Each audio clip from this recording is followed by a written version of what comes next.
Good evening, everyone. So, in last lecture, we have studied up to biogeographical evidence. ठीक है, तो आज हमें स्टार्ट करना है टॉपिक एडेप्टिव रेडिएशन से. तो हम एविडेंसेस ऑफ एवोल्यूशन पढ़ रहे थे. उसमें हमने 3 एविडेंस पढ़ लिए थे, पैलियोंटोलॉजिकल, और उसके बाद हमने पढ़ा कंपैरेटिव एनाटॉमी या फिजियोलॉजी, और थर्ड हमने पढ़ा बायोजियोग्राफिकल. ठीक है, तो उसी से जुड़ा है अब ये next topic adaptive radiation. Adaptive radiation जो है ये क्या होता है? It is process of evolution of different species in a given geographical area.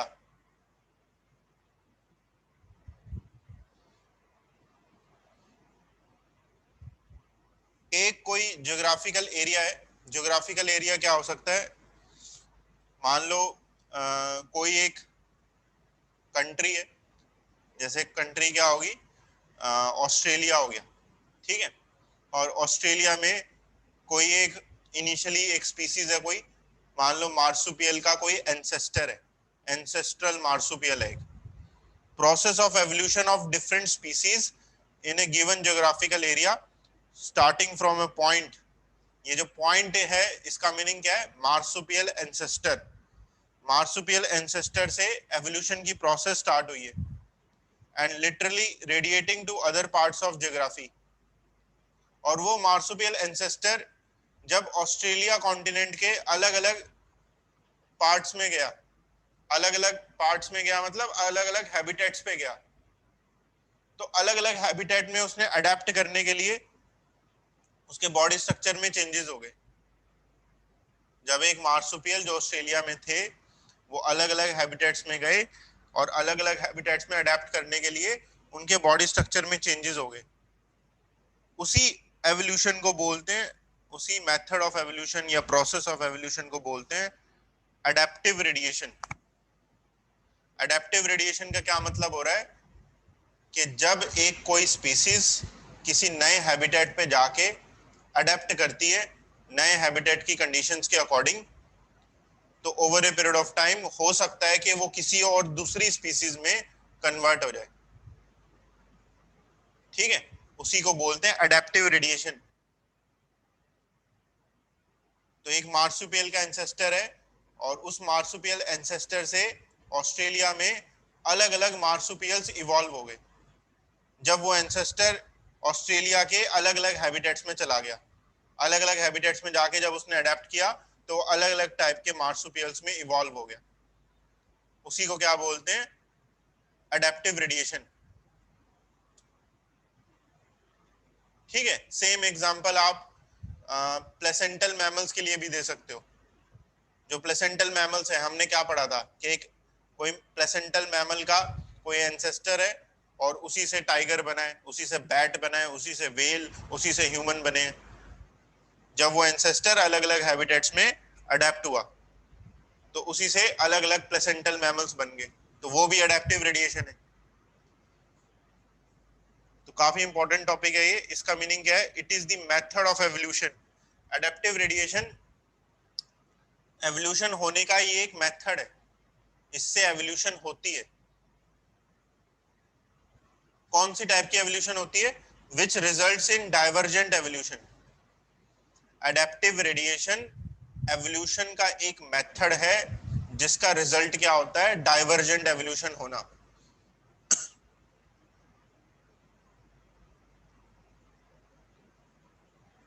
Divergent evolution कैसे हो रही है?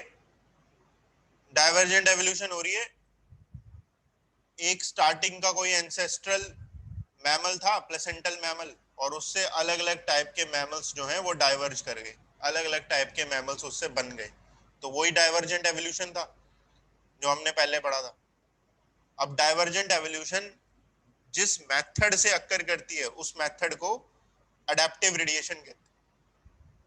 तो दोनों में डिफरेंस समझ में आना जरूरी है. Adaptive radiation method of evolution है, और उस मेथड का जो एंड रिजल्ट है वो डाइवर्जेंट एवोल्यूशन होता है।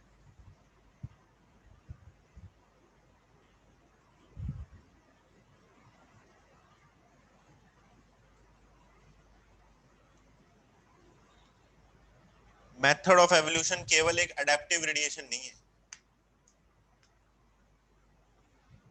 और भी बहुत सारे मेथड होते हैं। नेक्स्ट, एडेप्टिव रेडिएशन के एग्जांपल्स, डार्विन फिंचेस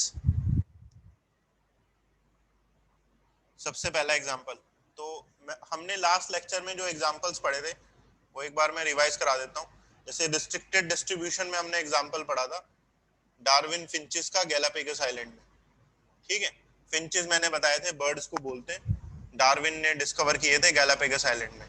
और एक हमने ये ऑस्ट्रेलियन मार्सुपियल्स के बारे में भी पढ़ा था कि मार्सुपियल्स होते हैं जो पाउच्ड मैमल्स हैं, वो केवल ऑस्ट्रेलिया में मिलते हैं। उसी के आगे यहाँ पर एडेप्टिव रेडिएशन के एग्जांपल में भी आ गया अब डार्विन फिंचेस, एडेप्टिव रेडिएशन के एग्जांपल में। डार्विन फिंचेस जो है इनके बारे में पढ़ते हैं। Small black birds which were seed eating are present in South America. South America में बर्ड्स होते हैं जिन्हें स्मॉल ब्लैक बर्ड्स कहा जाता है। ये क्या खाते हैं? ये सीड्स को खाते हैं, ठीक है। सीड्स को खाने वाले स्मॉल ब्लैक बर्ड्स हैं, ये साउथ अमेरिका में पाए जाते हैं, ठीक है। ये डार्विन ने ऑब्जर्व किया कि डार्विन ने देखा कि साउथ अमेरिका में जो बर्ड मिलता है वो स्मॉल ब्लैक बर्ड है। फिर उसने और क्या देखा? Darwin said when these birds flew to Galapagos islands, Darwin ने बोला कि ये जो स्मॉल ब्लैक बर्ड था ये गैलापेगस आइलैंड पे उड़ के चले गए। ये गैलापेगस आइलैंड साउथ अमेरिका के पास ही होते हैं, साउथ अमेरिका से थोड़े से दूर है, और आइलैंड्स हैं ये, साउथ अमेरिका नियरेस्ट मेनलैंड है वहां से, ठीक है। तो डार्विन ने क्या बोला? ये small black bird south America के उड़ के चले गए आइलैंड्स पे। कौन से आइलैंड पे गए? गैलापेगस आइलैंड पे। वो नए हैबिटेट पे चले गए स्मॉल ब्लैक बर्ड्स, और नए हैबिटेट पे जब वो जाएंगे तो वहां जाके वो अडेप्ट करेंगे, और कौन सा मेथड ऑफ एवोल्यूशन उन पे लगेगा? Adaptive radiation. दे letter evolved into Darwin finches. वही स्मॉल ब्लैक बर्ड जब गैलापेगस आइलैंड पे उड़कर चले गए वो इवॉल्व हो गए और नई स्पीसीज में कन्वर्ट हो गए। उस स्पीसीज को डार्विन ने अपना नेम दे दिया डार्विन फिंचेस। नए बर्ड्स इवॉल्व हो गए, किससे बने? स्मॉल ब्लैक बर्ड से बने जो साउथ अमेरिका में पाए जाते हैं। डार्विन ने 4 तरह के बर्ड्स या 4 तरह की फिंचेस गैलापेगस आइलैंड्स पे ऑब्जर्व करी। इन चारों के फिगर एनसीईआरटी में गिवन है, नेम गिवन नहीं है। एक फिगर दी हुई है एनसीईआरटी में, ये फिगर एनसीईआरटी की फिगर है, ये बुक से ही आप देख लेना। पेज नंबर कौन सा है? पेज नंबर 133 पे, पेज नंबर 133 पे, ठीक है। तो इनके बारे में नेम नहीं लिखा है, इनकी फिगर दी हुई है। तो 4 तरह की फिंचेस डार्विन ने ऑब्जर्व करी। सबसे पहले फिंच है कैक्टस फीडिंग फिंच, जो नंबर 1 लिखा हुआ है एनसीईआरटी में। नंबर 1 वाली जो है ये कैक्टस फीडिंग फिंच है। नंबर 2 जो है वो है वार्बलर फिंच। वार्बलर फिंच जो होती है वो साउंड प्रोड्यूस करती है, जैसे कोयल जो होती है वो साउंड प्रोड्यूस करती है, ऐसे ही ये फिंच भी साउंड प्रोड्यूस करने वाली फिंच है, वार्बलर फिंच। नंबर 3 वाली है वेजिटेरियन ट्री फिंच। ये ट्री के पार्ट्स को खाती है, जैसे लीव्स को खा जाएगी, उसके फ्रूट को खा जाएगी, ठीक है। Vegetarian tree Finch, number 3। Number 4 जो है इंसेक्टिवोरस फिंच, ठीक है। तो डार्विन ने क्या ऑब्जर्व किया कि इन चारों का जो बीक का साइज है, जो इनकी चोंच है, बीक का साइज वो चारों में अलग अलग है। जैसे इसने बोला कि कैक्टस फीडिंग फिंच का बीक साइज सबसे बड़ा है, जो डायग्राम में दिख ही रहे। वार्बलर फिंच का फिर उससे थोड़ा छोटा है। वेजिटेरियन ट्री फिंच का बीक साइज और ज्यादा छोटा हो गया, और इंसेक्टिवोरस फिंच का बीक साइज सबसे छोटा है। इनफैक्ट इंसेक्टिवोरस फिंच का जो बीक है वो स्पाइनी है, कांटे जैसा है। क्या रीजन दिया डार्विन ने उसका? क्योंकि वो इंसेक्ट्स को खाती है, इंसेक्ट्स को खाने के लिए उसका बीक साइज उसके अकॉर्डिंगली मॉडिफाई हो गया। तो डार्विन ने क्या बोला? Due to different food habits at Galapagos islands, जब ये small black birds South America से उड़कर गैलापेगस आइलैंड गए तो उनको वहां पर अलग अलग फूड के हैबिट्स मिले, अलग अलग फूड के रिसोर्सेज मिले। तो जब वो अलग अलग फूड्स पे फीड करने लगे, उनके बॉडी स्ट्रक्चर में चेंज हो गए अकॉर्डिंग टू फूड हैबिट्स, और उनका बीक का साइज चेंज हो गया और अलग अलग स्पीसीज बन गई, जिनको डार्विन फिंचेस कहा जाता है। तो due to different food habits at Galapagos island, Darwin finches evolved with different beak size. तो डार्विन फिंचेस में उनके बीक के साइज का डिफरेंस होता है, किसी का साइज बड़ा है, किसी का छोटा है। बीक को बिल भी कहते हैं, बीक को बिल भी कहा जाता है। तो बीक साइज लिखा हो या बिल साइज लिखा हो, एक ही बात है।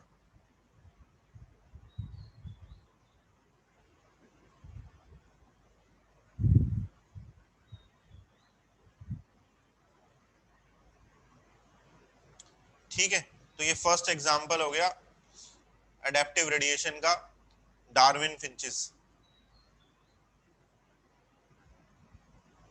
नेक्स्ट सेकंड एग्जांपल,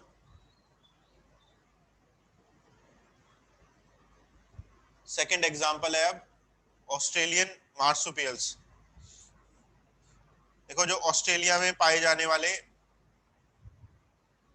मैमल्स हैं वो होते हैं मार्सुपियल्स। मार्सुपियल्स कैसे मैमल होते हैं? उनमें फीमेल के पास पाउच होता है, और उस पाउच में वो अपने यंग वन को रखती है। पाउच्ड मैमल भी इन्हें बोलते हैं। फीमेल के पास एक पाउच होता है जिसमें वो अपने यंग वन को रखती है, ऑस्ट्रेलियन मार्सुपियल्स। ठीक है, तो different marsupials evolved from common marsupial ancestor due to different habitats in Australia। जैसा पॉइंट मैंने स्टार्टिंग में भी बोला कि ऑस्ट्रेलिया में एक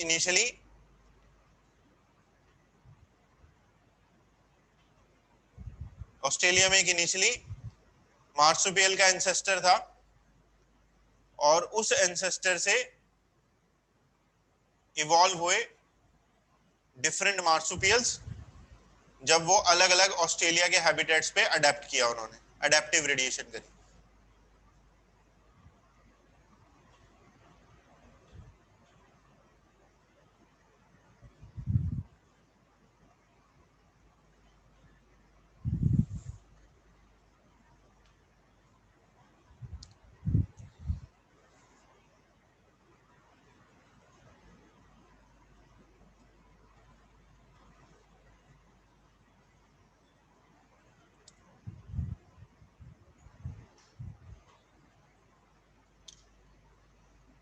ठीक है, तो जैसे ये जो यहाँ पर फ्लो चार्ट बना है, इस फ्लो चार्ट में दिखाया गया है कि किस तरह से मार्सुपियल में अडेप्टिव रेडिएशन हुई है, और अलग अलग टाइप के कौन कौन से मार्सुपियल्स ऑस्ट्रेलिया में पाए जाते हैं। तो इसे लिख दिया यहाँ पे मार्सुपियल रेडिएशन। इसका क्या मतलब है कि मार्सुपियल में जो अडेप्टिव रेडिएशन हुई है, तो इनिशियली एक मार्सुपियल का एंसेस्टर रहा होगा सेंटर में, या मार्सुपियल का एंसेस्टर आ जाएगा, उसी एंसेस्टर से ऑस्ट्रेलिया में अलग अलग मार्सुपियल्स इवॉल्व हुए हैं। जैसे वहां ऑस्ट्रेलिया में पाया जाता है एक टेस्मेनियन वुल्फ, ये भी मार्सुपियल है। टाइगर कैट, एक मिलता है बैंडेड एंटीटर, जिसे नम्बैट भी कहते हैं। एक बैंडीकूट मिलता है, कैंगरू, कोआला, ये सब ऑस्ट्रेलिया में पाए जाते हैं। मार्सुपियल मोल, मोल चूहे जैसा ही होता है लेकिन साइज में बड़ा होता है काफी। Marsupial rat, sugar glider, sugar glider को फ्लाइंग फेलेंजर भी कहते हैं, और वॉम्बैट, ये अलग अलग टाइप के मार्सुपियल्स ऑस्ट्रेलिया में पाए जाते हैं। और ये सब अडेप्टिव रेडिएशन का एग्जांपल है कि एक कॉमन सोर्स से, एक कॉमन पॉइंट से ये सभी अराइज करें। एक मार्सुपियल का एंसेस्टर ऑस्ट्रेलिया में रहा होगा, उसी एंसेस्टर से ये सभी प्रेजेंट डे फॉर्म्स इवॉल्व हुई हैं। इसे एनसीईआरटी वाले इमेज से देखते हैं। जैसे एनसीईआरटी में ये पेज नंबर 133 पे ही गिवन है, इन सब की फिगर भी गिवन है। जैसे ये टेस्मेनियन वुल्फ है, tiger cat, banded anteater, marsupial rat, kangaroo, wombat, bandicoot, koala, marsupial mole और शुगर ग्लाइडर। शुगर ग्लाइडर जो होती है ये गिलहरी होती है, लेकिन ये ट्री की ब्रांचेस से जंप करती होती है। ऐसी गिलहरी होती है जो ट्री की ब्रांचेस से जंप करती है, तो ऐसा दिखता है कि वो उड़ रही है, ठीक है, हालांकि वो जंप करके ट्री की ब्रांच से कुछ समय के लिए हवा में रहती है वो, क्योंकि उसके जो हाथ पैर होते हैं उनमें ऐसे वेबिंग सी होती है, जैसा डायग्राम में आपको दिख रहा हो, हाथ पैर में ऐसे वेबिंग सी होती है जिससे वो कुछ समय तक हवा में जंप करने के बाद ग्लाइड कर सकती है, इसलिए इसको शुगर ग्लाइडर या फ्लाइंग फैलेंजर इसको नेम दिया जाता है। ये जितने भी हैं इन सब में फीमेल्स के पास पाउच होते हैं। ये जितने भी यहाँ पर शोन है इन सब में फीमेल्स के पास पाउच होते हैं, और उसमें वो अपने यंग वन को कैरी करती है, चाहे वो चूहा ही क्यों ना हो। देखो ऑस्ट्रेलिया एक यूनिक कॉन्टिनेंट है, क्योंकि यहाँ की वाइल्ड लाइफ ही यूनिक है। यहाँ पर ऐसे एनिमल्स मिलते हैं जो पूरी दुनिया में कहीं नहीं मिलेंगे, और वो है मार्सुपियल्स। क्या रीजन रहा है मार्सुपियल का केवल ऑस्ट्रेलिया में मिलने का? वो हमने लास्ट लेक्चर में पढ़ा था कि कॉन्टिनेंटल ड्रिफ्ट हो गया था, ऑस्ट्रेलिया कॉन्टिनेंट दूसरे पेंजिया से अलग हो गया था, और सारे मार्सुपियल्स केवल ऑस्ट्रेलिया में ही इवॉल्व हुए। जिस समय रेस्ट ऑफ द वर्ल्ड में प्लेसेंटल मैमल्स इवॉल्व हो रहे थे, प्लेसेंटल मैमल्स पूरी दुनिया में रेस्ट ऑफ द वर्ल्ड में, और उसी समय ऑस्ट्रेलिया में ये मार्सुपियल्स इवॉल्व हो रहे थे। इसी वजह से प्रेजेंटली आज अर्थ पे ऑस्ट्रेलिया में जहां मार्सुपियल्स हैं, रेस्ट ऑफ द वर्ल्ड में प्लेसेंटल मैमल्स हैं। इसे बोलते हैं पैरेलल एवोल्यूशन। पैरेलल एवोल्यूशन क्या है? When marsupials were evolving in Australia, at the same time placental mammals were evolving parallelly in rest of the world। जिस समय पर ऑस्ट्रेलिया में मार्सुपियल्स इवॉल्व हो रहे थे, सिमिलर वैसे ही प्लेसेंटल मैमल्स, मिलते जुलते वैसे ही placental mammals rest of the world में इवॉल्व हो रहे थे। तो जो चूहा ऑस्ट्रेलिया में मार्सुपियल चूहा मिलता है, हमारे यहाँ वो मार्सुपियल नहीं होता, हमारे यहाँ प्लेसेंटल रैट है या प्लेसेंटल मोल है। सिमिलर वैसे ही फॉर्म्स हमारे यहाँ भी मिल जाती हैं, सारी नहीं मिलती है, कुछ मैच कर जाती हैं। जैसे वुल्फ हमारे यहाँ भी होता है, कैट हमारे यहाँ भी होती है, ये एंट ईटर भी होता है, तो कुछ मिल जाते हैं। कैंगरू नहीं होता जैसे हमारे यहाँ, कैंगरू केवल कहाँ मिलेगा? ऑस्ट्रेलिया में ही मिलेगा, ठीक है। तो ये जो फ्लो चार्ट है ये याद करना होता है, इसमें सारे मार्सुपियल्स के नेम याद करने हैं हमें, ठीक है। तो याद करने का क्या तरीका है? जैसे इनके नेम के जो इनिशियल्स हैं उन्हें आप याद कर लो। जैसे टेस्मेनियन वुल्फ है तो उसका कैपिटल टी हो गया, टाइगर कैट का टी हो गया, बैंडेड एंटीटर का बी, बैंडिकूट का बी, सो ऑन, इस तरह से देखते चलो क्लॉकवाइज मैनर में। तो T T B B K M M, और आखिरी हो गया यहाँ पे ये एस डब्ल्यू या W S, T T B B K M M W S, wombat और शुगर ग्लाइडर, ठीक है। तो इस तरह से आप ये याद रख सकते हो। अडेप्टिव रेडिएशन का आखिरी एग्जांपल है प्लेसेंटल मैमल्स।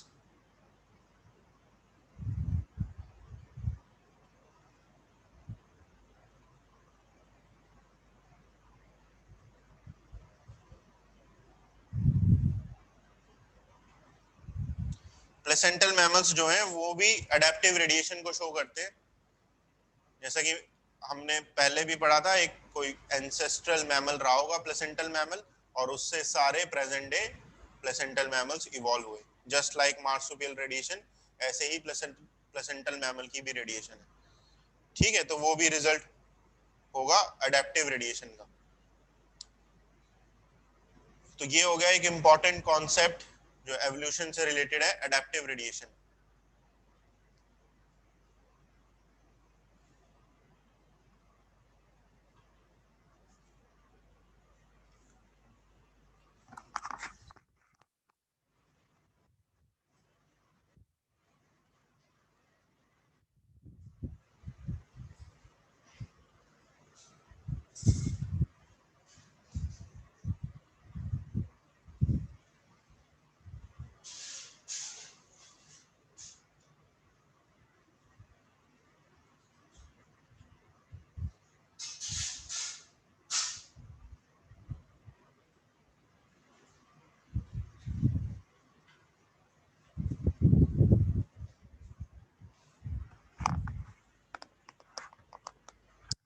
नेक्स्ट दूसरा है यहाँ पर, एनसीईआरटी ने कन्वर्जेंट एवोल्यूशन को के कुछ एग्जांपल्स और बताए हैं। ठीक है, वो अडेप्टिव रेडिएशन के साथ बताए हैं कुछ और एग्जांपल्स कन्वर्जेंट एवोल्यूशन के। तो कन्वर्जेंट एवोल्यूशन हमने पहले पढ़ा था एनालॉगस ऑर्गन्स के साथ। कन्वर्जेंट एवोल्यूशन में हमने पढ़ा था कि कन्वर्जेंट एवोल्यूशन तब होती है जब डिफरेंट ऑर्गेनिजम्स एक जैसा फंक्शन, डिफरेंट ऑर्गेनिजम्स के ऑर्गन एक जैसा फंक्शन शो कर रहे हो, लेकिन उनमें कोई कॉमन एंसेस्ट्री ना हो, ना ही वो एनाटॉमिकल सिमिलर हो, एनाटॉमी का भी डिफरेंस हो, लेकिन फंक्शन सेम कर रहे हो उनके ऑर्गन्स। तो वो ऐसे डिफरेंट ऑर्गेनिजम्स कन्वर्जेंट एवोल्यूशन को शो करते हैं। ठीक है, कुछ और एग्जांपल है यहाँ पर कन्वर्जेंट एवोल्यूशन के। वो एग्जांपल है प्लेसेंटल मैमल और मार्सुपियल्स के विदिन। जैसे मैंने क्या बोला आपको, जैसे हमारे यहाँ मोल होता है, मोल एक चूहे जैसा ही होता है, साइज में थोड़ा बड़ा है, तो ऐसे ही मार्सुपियल मोल भी होता है ऑस्ट्रेलिया में। जैसे प्लेसेंटल मैमल में एंटीटर होता है, ऐसे ही मार्सुपियल में बैंडेड एंटीटर होता है, उसे नम्बैट भी बोलते हैं। माउस है, मार्सुपियल माउस है, लीमर, लीमर मंकी के जैसे ही होते हैं, लेकिन उनसे अलग होते हैं, उनसे अलग होते हैं। मार्सुपियल्स में स्पॉटेड कस्कस है इसके कंपैरिजन में। फ्लाइंग स्क्विरल, जैसे मैंने बोला गिलहरी होती है उड़ने वाली, ऐसे ही वहां फ्लाइंग फ्लेंजर है। Bob cat, Tasmanian tiger cat, wolf and Tasmanian wolf.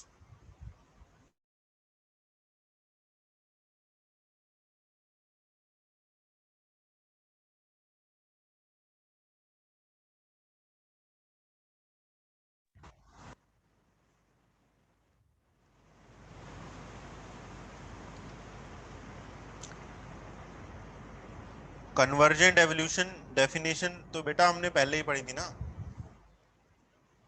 वो तो हमने एनालॉगस ऑर्गन के साथ ही पढ़ी थी। एनालॉगस ऑर्गन में क्या था कि same function different anatomy different organisms में जो मिल जाते हैं, तो एनालॉगस ऑर्गन कन्वर्जेंट एवोल्यूशन का रिजल्ट होते हैं। कन्वर्जेंट एवोल्यूशन जब होती है तो एनालॉगस ऑर्गन बनते हैं। ठीक है, उसका फंक्शन या उसकी डेफिनेशन हम पहले ही लिख चुके हैं, पिछले लेक्चर में ही पढ़े था। तो ये सभी भी आपस में कन्वर्जेंट एवोल्यूशन को शो कर रहे हैं। ये आपको मिल जाएगा एनसीईआरटी में पेज नंबर 134 पे। ये देखो, जैसे प्लेसेंटल मैमल में या मोल शो किया है, वैसे ही दूसरी तरफ ऑस्ट्रेलिया में मार्सुपियल मोल है। तो इन सभी की आप यहाँ पर ये देख लेना। ठीक है, इस पे शेप से क्वेश्चन नहीं पूछता है, वो शेप से क्वेश्चन नहीं डालेगा वो। मैच द फॉलोइंग क्वेश्चन आता है इस पे। मैच द फॉलोइंग कैसे करेगा, एक साइड में प्लेसेंटल मैमल लिख देगा, एक साइड में ऑस्ट्रेलियन मार्सुपियल, और बोल देगा कि कन्वर्जेंट एवोल्यूशन को बेसिस में रखते हुए इनकी मैचिंग करो।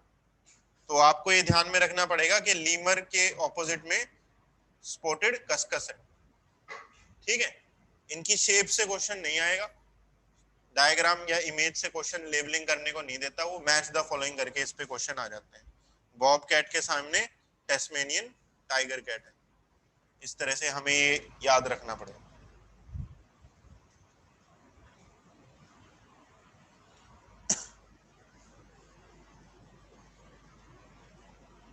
ठीक है, तो एक और इंपॉर्टेंट यहां पर कॉन्सेप्ट जो एनसीईआरटी में गिवन है,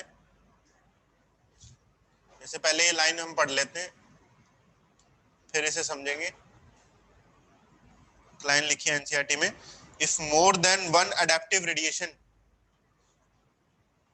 appear to have occurred in an isolated geographical area, अगर एक से ज्यादा अडेप्टिव रेडिएशन अक्कर करती है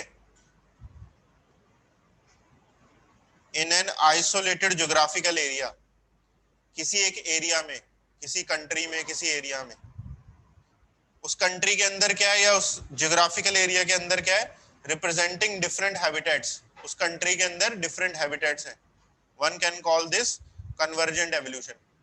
तो ये लाइन बस एनसीईआरटी में लिखकर छोड़ी हुई है, इसका मीनिंग अभी हम समझते हैं।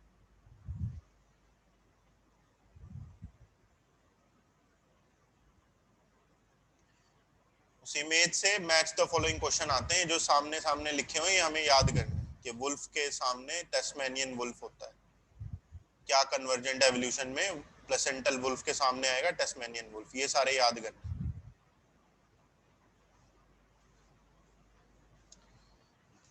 नेक्स्ट, तो इस लाइन को हम समझ सकते हैं डार्विन फिंचेस से ही।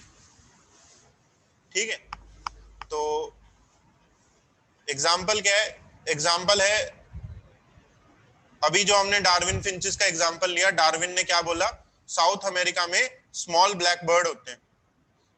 तो थिंक, मान लो फॉर एग्जाम्पल दो ब्लैक बर्ड्स हैं, स्मॉल ब्लैक बर्ड्स दो हैं, एक को मैंने नाम दिया ए और दूसरा हो गया बी, दो स्मॉल ब्लैक बर्ड्स हैं साउथ अमेरिका में, और ये उड़कर फ्लू करके चले गए, फ्लाई करके चले गए गैलापेगस आइलैंड में, और ये गैलापेगस आइलैंड में आकर लैंड करे। ठीक है, तो गैलापेगस आइलैंड क्या है यहाँ पे, गैलापेगस आइलैंड है ये आइसोलेटेड जियोग्राफिकल एरिया। गैलापेगस आइलैंड क्या है यहाँ पर, ये आइसोलेटेड जियोग्राफिकल एरिया। आइसोलेटेड का मतलब होता है जो दूसरों से अलग हो, आइसोलेटेड का मतलब है जो दूसरों से अलग हो। दूसरों से अलग क्या होता है, एक आइलैंड होता है, आइलैंड के चारों तरफ पानी होता है, तो वो दूसरों से अलग हो गया। तो गैलापेगस आइलैंड क्या हुआ यहाँ पे, आइसोलेटेड जियोग्राफिकल एरिया। ठीक है, अब इस एरिया के अंदर क्या है, डिफरेंट हैबिटेट्स हैं। जैसे मान लो एक हैबिटेट 1 है जहां पर स्मॉल ब्लैक बर्ड ए गया, ए कहां पे लैंड हुआ, हैबिटेट 1 पे लैंड हुआ, और ब्लैक बर्ड बी कहां पर लैंड हुआ, बी लैंड हुआ हैबिटेट 2 पे। ठीक है, गैलापेगस आइलैंड में दो हैबिटेट है, हैबिटेट 1 एंड हैबिटेट 2। ठीक है, तो यही आगे लिखा है रिप्रेजेंटिंग डिफरेंट हैबिटेट्स। ये जो ज्योग्राफिकल एरिया है इसके अंदर बहुत सारे क्या हैं, हैबिटेट्स हैं। जैसे मैंने यहाँ दो हैबिटेट कंसीडर कर लिए। मान लो एग्जांपल के लिए इन दोनों हैबिटेट्स पे इंसेक्ट्स की पॉपुलेशन ज्यादा है, हैबिटेट 1 और 2 पे इंसेक्ट्स की पॉपुलेशन क्या है, ज्यादा है। Habitat 1 and 2 have more insects, दोनों हैबिटेट पे इंसेक्ट की पॉपुलेशन क्या है, ज्यादा है। तो मेरे को ये बताओ, ये जो स्मॉल ब्लैक बर्ड है ए और बी, इन इसके क्या चांस हैं कि कौन से टाइप के फिंच में आगे इवॉल्व कर सकते हैं, कौन से टाइप के फिंच में आगे इवॉल्व कर सकते हैं।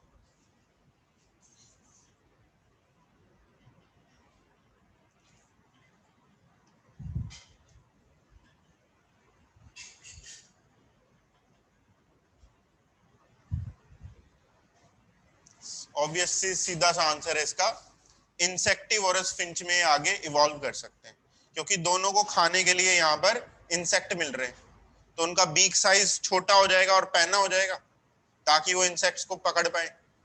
तो ये इंसेक्टिवोरस फिंच में आगे इवॉल्व कर सकते हैं, हो सकता है कि ये कर जाए। तो चलो ये आपने मान लिया इंसेक्टिवोरस फिंच में इवॉल्व कर सकते हैं। तो अब एक का केस लेते हैं। मान लो स्मॉल ब्लैक बर्ड ए जो है, ए यहां पर इंसेक्टिवोरस फिंच में इवॉल्व कर गया है। जो ए है यहां पर वो इंसेक्टिवोरस फिंच में इवॉल्व कर गया है। तो ए ने यहां पर एडेप्टिव रेडिएशन करी है, यस या नो, कि वो इंसेक्टिवोरस फिंच में इवॉल्व हुआ? ए ने एडेप्टिव रेडिएशन करी?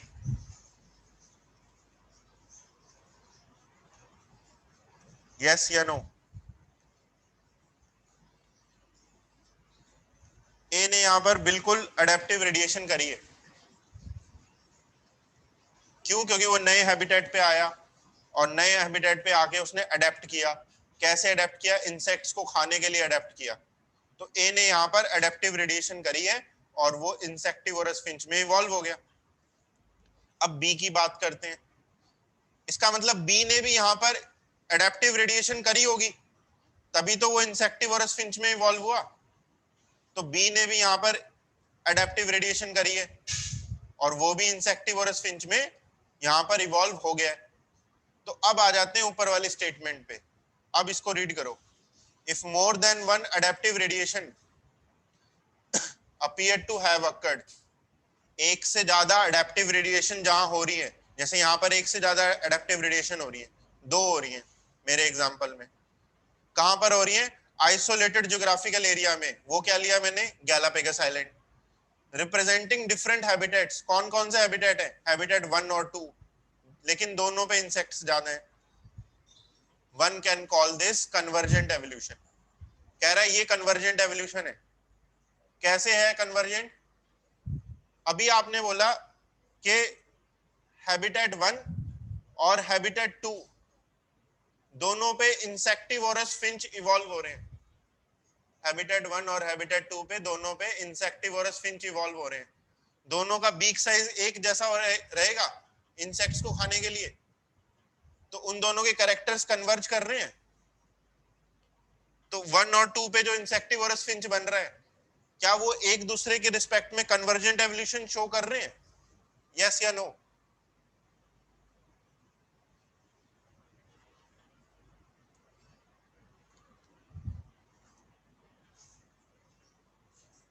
वो एक दूसरे के रिस्पेक्ट में कन्वर्जेंट एवोल्यूशन बिल्कुल शो कर रहे हैं, तभी तो दोनों इंसेक्टिवोरस फिंच बने।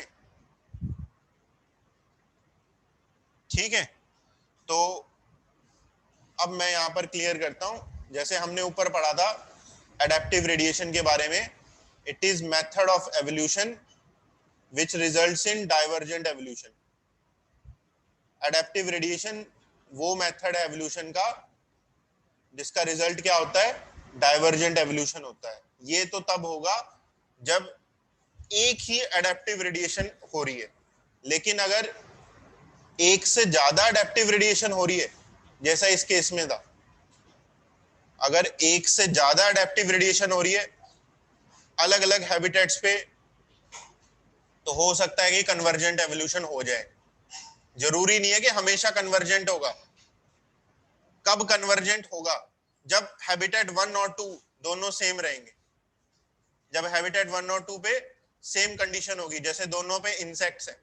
मान लो हैबिटेट 1 पे इंसेक्ट ज्यादा है और हैबिटेट 2 पे कैक्टस ज्यादा है, तो 1 पे तो इंसेक्टिवोरस फिंच, 2 पे कैक्टस फीडिंग फिंच इवॉल्व हुई। तो इसे कन्वर्जेंट बोलेंगे कि डाइवर्जेंट बोलेंगे?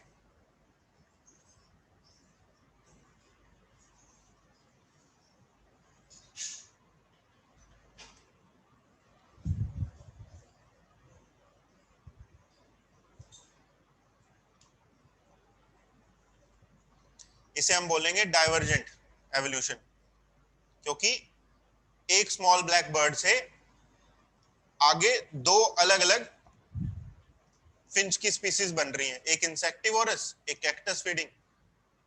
तो वो डाइवर्जेंट हो गया। लेकिन अगर दोनों एक ही फिंच में इवॉल्व हो जाते हैं, जैसे इस एग्जांपल में इंसेक्टिवोरस फिंच, तो वो कन्वर्जेंट हो जाएगा।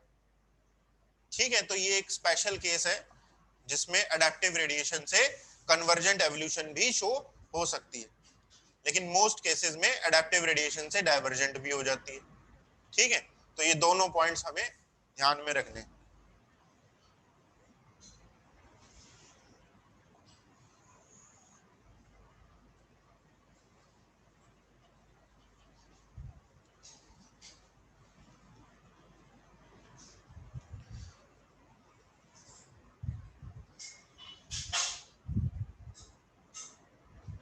आपके एफटी में ये कन्वर्जेंट एवोल्यूशन इस टॉपिक तक आ रहा है, इस टॉपिक तक आ रहा है जो ये अभी हमने खत्म किया है।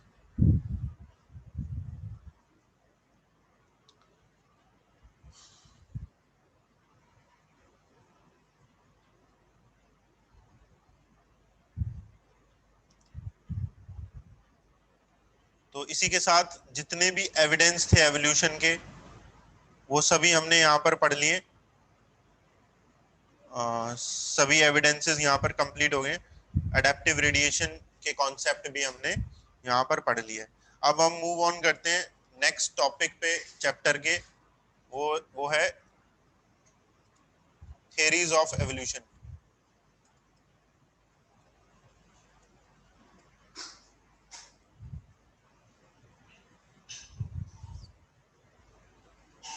तो अब तक हम पढ़ते आए हैं कि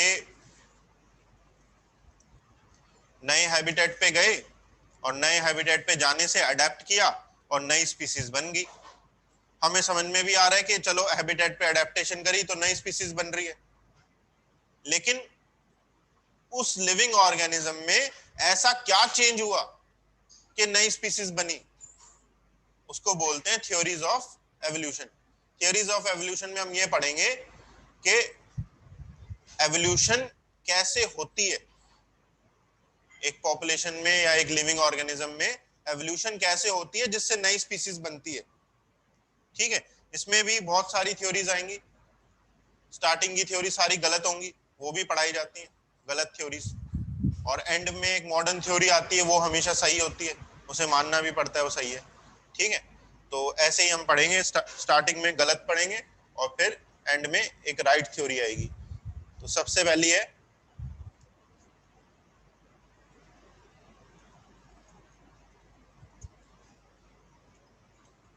लामार्क्स theory of acquired inheritance.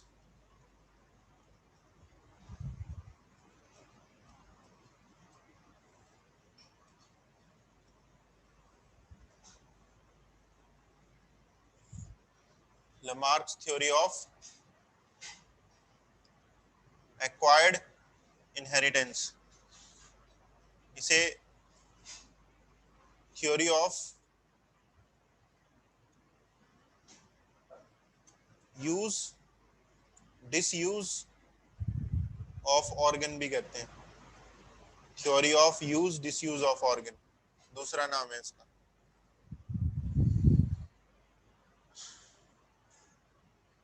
Obviously ये थ्योरी लमार्क ने दी थी, given by Lamarck.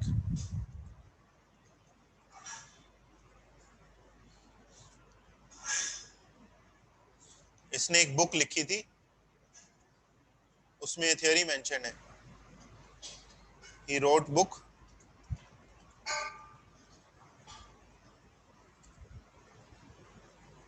Philosophic zoology Q.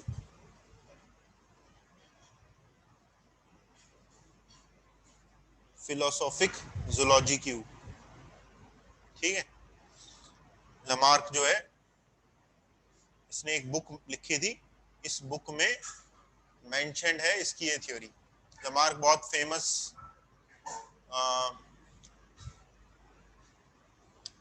Naturalist रहा है। नेचुरलिस्ट उसे बोलते हैं जो नेचर को स्टडी करता है। जैसे बायोलॉजी टर्म वगैरह इसने क्वाइन करी थी लमार्क ने। ठीक है, जूलॉजी बायोलॉजी ये सब इसने कॉइन करी थी ये टर्म्स, और भी इसने कई काम किए। तो उसकी उसी की एक ये थ्योरी भी है। तो इस थ्योरी में 4 मेन पॉइंट्स हैं जिसमें इसने एवोल्यूशन को एक्सप्लेन किया है। 4 पोस्टुलेट्स। पोस्टुलेट होता है points.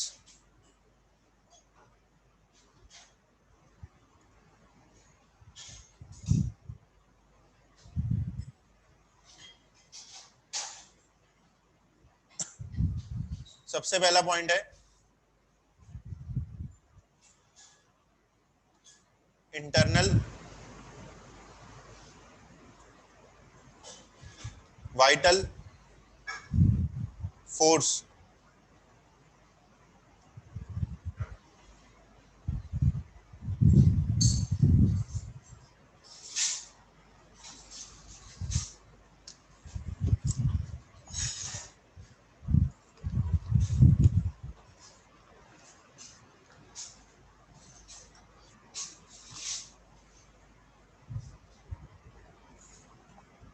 Internal vital force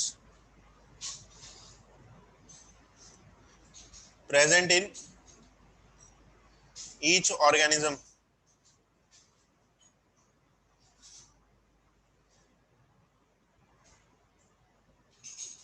and can be used to change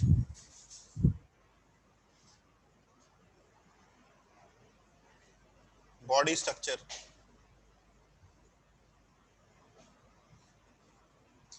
ये लमार्क के विचार थे। लमार्क ने क्या बोला, उसने बोला कि हर ऑर्गेनिज्म में एक वाइटल फोर्स होती है। वाइटल मतलब इंपॉर्टेंट, एक काफी इंपॉर्टेंट एक फोर्स होती है जिसे इसने इंटरनल वाइटल फोर्स बोला। हिंदी में अगर बोलेंगे तो अंदरूनी शक्ति।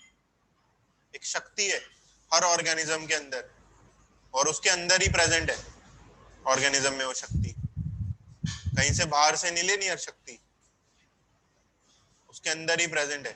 और उस पावर को, उस फोर्स को वो कैसे यूज कर सकता है? उस फोर्स को यूज कर सकता है अपने बॉडी स्ट्रक्चर में चेंज करने के लिए। कोई भी ऑर्गेनिज्म उस अपनी पावर को यूज कर सकता है अपने बॉडी स्ट्रक्चर में चेंज करने के लिए, ये लमार्क ने बोला। दूसरा पॉइंट,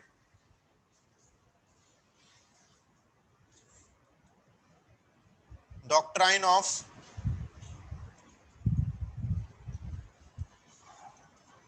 एपेटेंसी। एपेटेंसी का मतलब होता है डिजायर। डॉक्ट्राइन ऑफ एपेटेंसी मतलब डिजायर का सिद्धांत। तो इसने बोला कि ऑर्गेनिज्म अपने बॉडी स्ट्रक्चर में चेंज क्यों करे या वाइटल फोर्स को यूज क्यों करे, वो उसका आंसर सेकंड पॉइंट में दिया उसने। उसने बोला कि हर ऑर्गेनिज्म का ये डिजायर होता है, उसकी एपेटेंसी है, उसकी डिजायर है कि वो अपने बॉडी स्ट्रक्चर में चेंज करता रहे। क्यों करता रहे चेंज? क्योंकि एनवायरनमेंट चेंज होता रहता है, जो नेचर है वो कांस्टेंट नहीं रहता है, एनवायरनमेंट में चेंजेस आते रहते हैं। तो उसके अकॉर्डिंगली ऑर्गेनिजम्स की डिजायर होती है कि हमारे बॉडी में भी चेंजेस हो जाए। Environment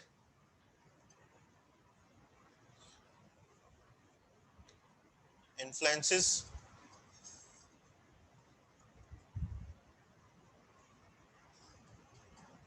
desire of organism desire of organisms to have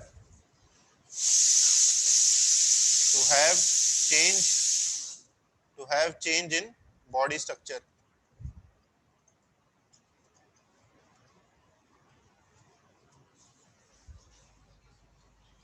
तो एनवायरनमेंट इन्फ्लुएंस करता है एक ऑर्गेनिज्म को, और ऑर्गेनिज्म की फिर ऐसी डिजायर रहती है कि उसके बॉडी स्ट्रक्चर में चेंज हो जाए। अब वो चेंज कैसे करेगा? इंटरनल वाइटल फोर्स को यूज करके। तीसरा point,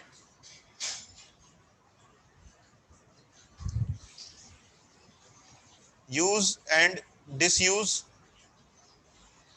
of organ.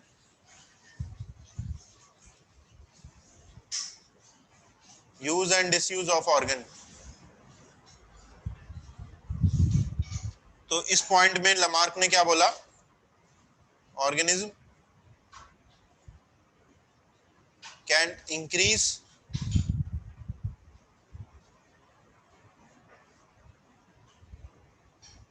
size of organ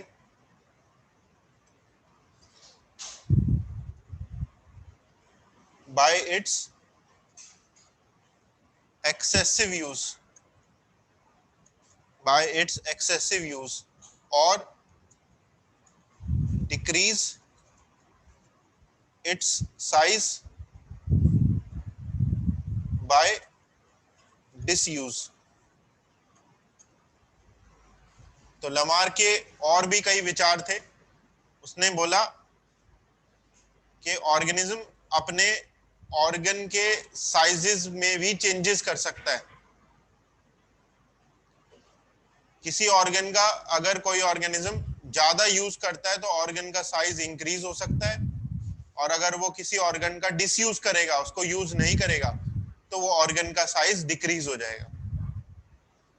और उसने बोला इसी वजह से वेस्टिजियल ऑर्गन्स पाए जाते हैं, इसी वजह से वेस्टिजियल ऑर्गन जो है वो मिलते हैं।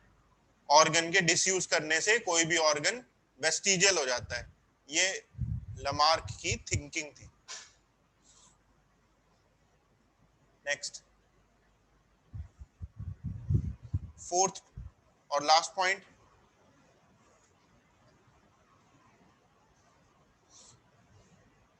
Acquired inheritance.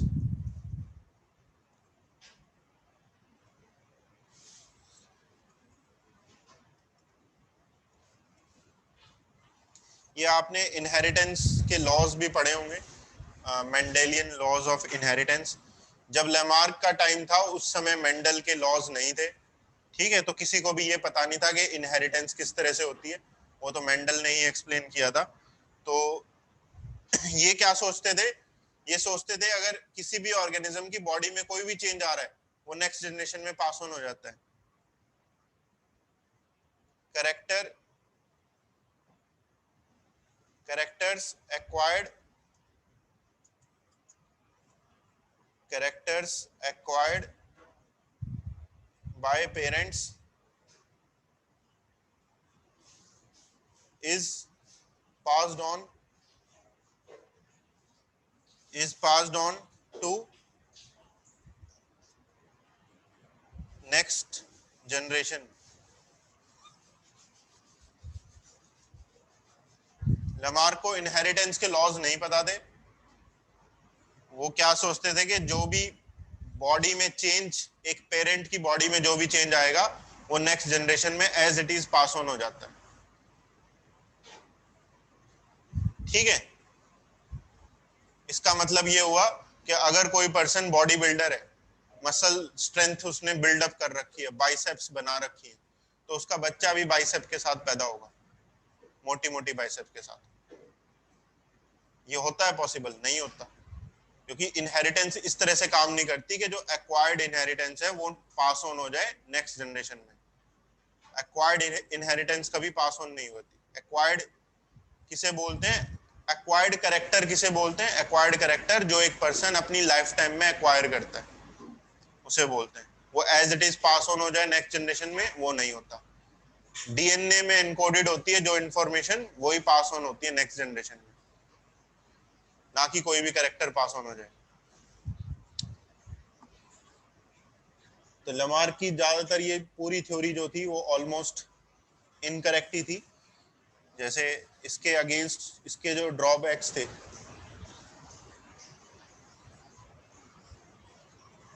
ड्रॉबैक्स क्या क्या ड्रॉबैक थे? सबसे पहला तो यही है, एक्वायर्ड कैरेक्टर कभी पास ऑन नहीं होते। Acquired characters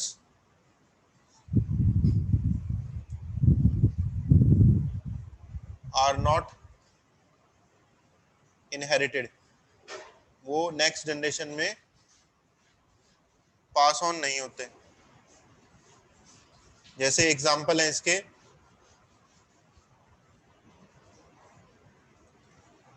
genius brain is not acquired. जैसे मान लो कोई एक पर्सन है, उसने अपने ब्रेन की स्ट्रेंथ को इंक्रीज कर लिया है हार्ड वर्क करके, ब्रेन का अच्छे से इस्तेमाल करके, कोई मैथमेटिक्स का जीनियस बन गया है प्रॉब्लम सॉल्व कर करके। क्या उसका बच्चा भी मैथमेटिक्स का जीनियस होगा? जन्म से ही नहीं होगा, उसे भी हार्ड वर्क करना पड़ेगा। अगर इस तरह से होता तो सचिन तेंदुलकर का जो बेटा है वो भी सचिन तेंदुलकर होता, आइंस्टीन की आगे की जनरेशन भी आइंस्टीन ही होती। ठीक है, इस तरह से। लेकिन इनहेरिटेंस काम नहीं करती है। अगर कोई पर्सन का लो वेस्ट साइज है, ठीक है, किसी की वेस्ट साइज जो है वो कम है, लो है, तो उसके आगे आने वाली जनरेशन्स को मोटापा नहीं होगा, ओबेसिटी नहीं होगी, ऐसा जरूरी नहीं है। वो लाइफस्टाइल पे डिपेंड करता है पर्सन के।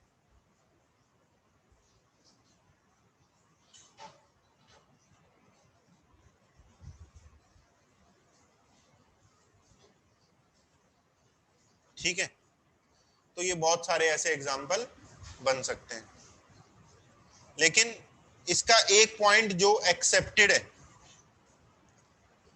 कौन सा पॉइंट इसका एक्सेप्टेड है, कि इसने बोला था कि एनवायरनमेंट इन्फ्लुएंस करता है, ऑर्गेनिज्म में जो चेंजेस आते हैं उसको एनवायरनमेंट इन्फ्लुएंस करता है। वो पॉइंट इसका सही है। एनवायरनमेंट का कहीं ना कहीं रोल होता है, एनवायरनमेंट का कहीं ना कहीं रोल होता है वेरिएशंस लाने में, लेकिन वो डॉक्ट्राइन ऑफ एपेटेंसी या डिजायर हो वो करेक्ट नहीं है। डिजायर या वाइटल ग्रोथ, यूज डिसयूज, ये सब रॉन्ग है। ठीक है, एनवायरनमेंट का कहीं ना कहीं रोल होता है, वो तो हम स्टार्टिंग से ही पढ़ते आए हैं। लाइफ की ओरिजिन में भी प्रिमिटिव अर्थ की कंडीशंस हमें पढ़नी पड़ी थी, कैसी थी, उसके अकॉर्डिंगली हमने लाइफ की ओरिजिन पढ़ी। तो एनवायरनमेंट का रोल है, लेकिन उसे भी डॉक्ट्राइन ऑफ एपेटेंसी वाला पॉइंट वो रॉन्ग है। एनवायरनमेंट लेकिन इन्फ्लुएंस करता है, और वो कैसे करता है वो लमार्क अच्छे से एक्सप्लेन नहीं कर पाया। तो ये थियरी रिजेक्ट होगी। थियरी वाज रिजेक्टेड बाय, अब रिजेक्ट करने के लिए भी कोई साइंटिफिक प्रूफ एक होना चाहिए ना, तभी तो कोई चीज रिजेक्ट हो सकती है।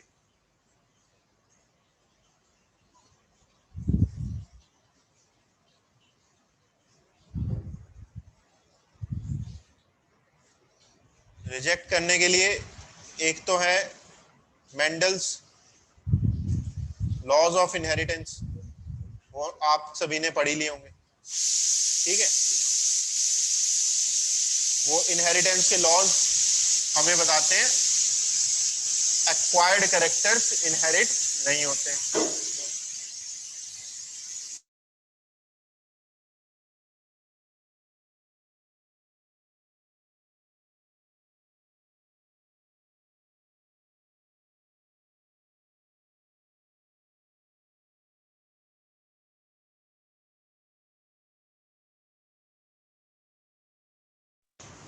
सेकंड है वीजमैन्स थ्योरी ऑफ जर्म प्लाज्म।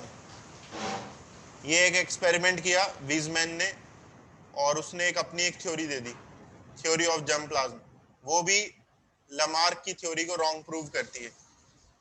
तो इसमें, इस एक्सपेरिमेंट में इसने क्या किया, इसने रैट की टेल को कट किया। He cut rat tail for 22 generations. 22 generations तक वो रैट की पूंछ को काटता रहा। लमार्क के अकॉर्डिंग अगर किसी ऑर्गन का यूज नहीं होता है तो वो ऑर्गन खत्म हो जाता है। तो इसने ये कोशिश करी कि वो रैट की टेल को यूज ना करवाए। कैसे नहीं यूज करवाया, टेल को कट ही कर देता था वो। जैसे ही चूहा पैदा हुआ उसकी पूंछ काट दी उसने। 22 जनरेशंस तक वो पूंछ काटता रहा, लेकिन कभी भी उसने ऐसा नहीं देखा कि नेक्स्ट जनरेशन में टेल लेस रैट बन गया हो, बिना टेल वाला चूहा बन गया हो। ये कभी नहीं बना, लेकिन लमार्क के अकॉर्डिंग बन जाना चाहिए क्योंकि ऑर्गन का डिसयूज हो रहा है। But tailless rat was never born. तो इसने इस चीज को एक्सप्लेन करने की कोशिश करी, हालांकि इसे नॉलेज या साइंटिफिक नॉलेज इसे बहुत कम थी वीजमैन को उस टाइम के अकॉर्डिंग, जिस टाइम पर इसने थ्योरी दी। लेकिन इसने बिल्कुल करेक्ट प्रेडिक्शन करी। इसने बोला जर्म प्लाज्म, इसने टर्म दी। जर्म प्लाज्म होता है गैमीट्स का डीएनए। जर्म प्लाज्म क्या होता है? गैमीट्स का डीएनए। आज हम सभी को नॉलेज है कि रिप्रोडक्शन का क्या प्रोसीजर होता है, रिप्रोडक्शन में कौन से गैमीट्स इन्वॉल्व होते हैं, कितने क्रोमोसोम्स होते हैं, क्या ट्रांसफर होता है, हम सबको ये नॉलेज है। लेकिन ये वीजमैन को उस टाइम पर नॉलेज नहीं थी। उस टाइम पर तो डीएनए आरएनए का ही नहीं पता था, ठीक है, कि डीएनए जेनेटिक मटेरियल होता है, यही नहीं पता था। स्टिल उसने ये चीज प्रेडिक्ट करी। उसने बोला कि जो भी पास ऑन होता है नेक्स्ट जनरेशन में, क्या पास ऑन होता है? डीएनए। उसे नहीं पता था वो। उसने कहा कि वो प्रिजर्व रहता है, जो डीएनए होता है वो चेंज नहीं होता। कहने का उसका मतलब ये था कि जो डीएनए होता है वो चेंज नहीं होता। अगर डीएनए में चेंज आए तब ऑर्गेनिज्म में चेंज होगा, अदरवाइज ऐसे ही टेल लेस रैट नहीं बनेगा। जब तक रैट के डीएनए में चेंज नहीं होगा तब तक वो टेल लेस रैट नहीं बनेगा।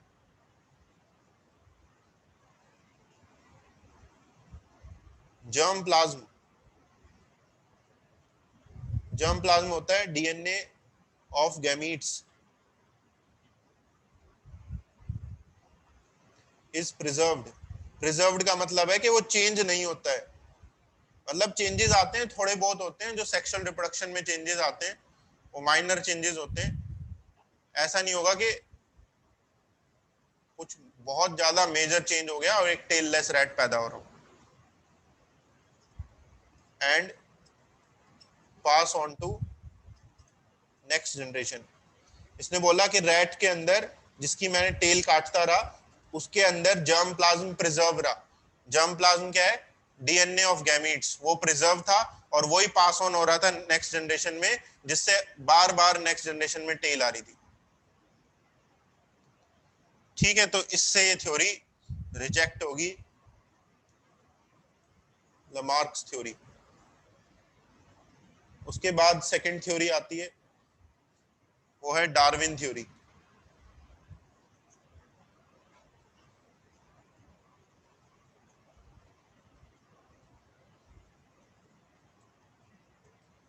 Darwin's theory of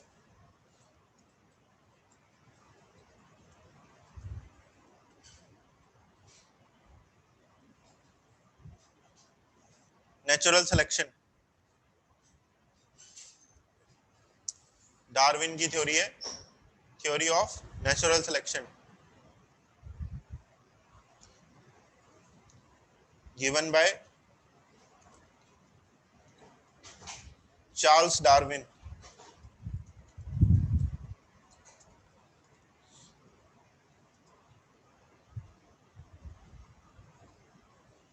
Charles Darwin ने दी थी ये। इंग्लिश था ये। इंग्लिश मतलब जो इंग्लैंड का रहने वाला हो उसे इंग्लिश कहते हैं।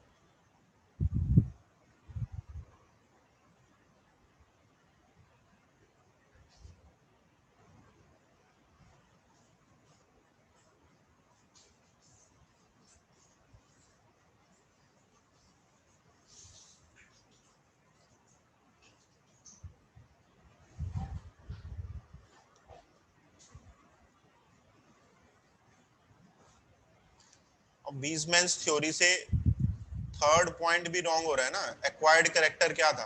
एक्वायर्ड कैरेक्टर था कि टेल लेस रैट था, लेकिन वो पास ऑन नहीं हो रहा। ऑर्गन का यूज डिसयूज भी नहीं हो रहा, ठीक है, तो वो सब रॉन्ग हो गया ना। और डिजायर वाला तो कोई प्रूफ ही नहीं था कि कोई वाइटल फोर्स होती है, उसका तो कोई प्रूफ ही नहीं है, लमार्क के पास भी नहीं था प्रूफ, तो ठीक है। Darwin's theory of natural selection, Darwin एक इंग्लिश था, वो इंग्लैंड का रहने वाला था, चार्ल्स डार्विन उसका पूरा नाम था। काफी फेमस ये नेचुरलिस्ट रहा है, एवोल्यूशन की फील्ड में इसने इसे माना जाता है। तो काफी यंग एज में ये जब था, ये रिच बहुत था, ये अमीर था ये काफी। और जब इसका कॉलेज खत्म हो गया, 22-23 साल का था ये उस टाइम पे, इसने सोचा कि क्यों ना मैं वर्ल्ड टूर पे जाऊं, दुनिया का भ्रमण करने जाऊं, घूमने जाऊं मैं। पैसा बहुत था इसके पास, तो ये वर्ल्ड टूर पे निकल पड़ा। 1831 में निकला ये, वेंट ऑन वॉयज। वॉयज होता है, वॉयज होता है शिप में घूमना, शिप के अंदर ट्रैवलिंग करना, पानी के रास्ते से, ठीक है।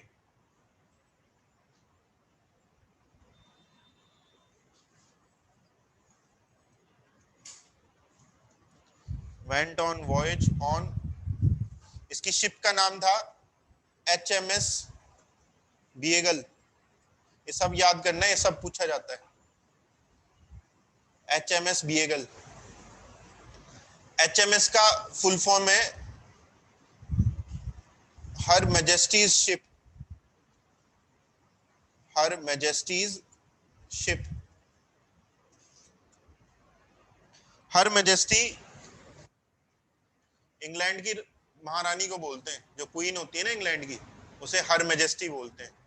तो देखो महारानी की शिप में घूमने गया था ये, कितना अमीर रहा होगा ये, ठीक है। नेक्स्ट,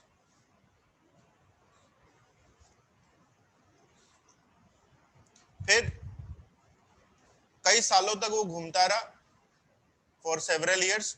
और 1835 में, 4 साल बाद, मतलब वो घूम ही रहा था तब भी, 1835 में भी, और वो गैलापेगस आइलैंड पे पहुंचा। ही रीच्ड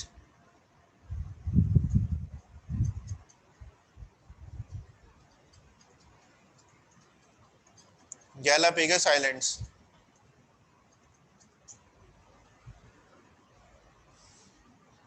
ठीक है।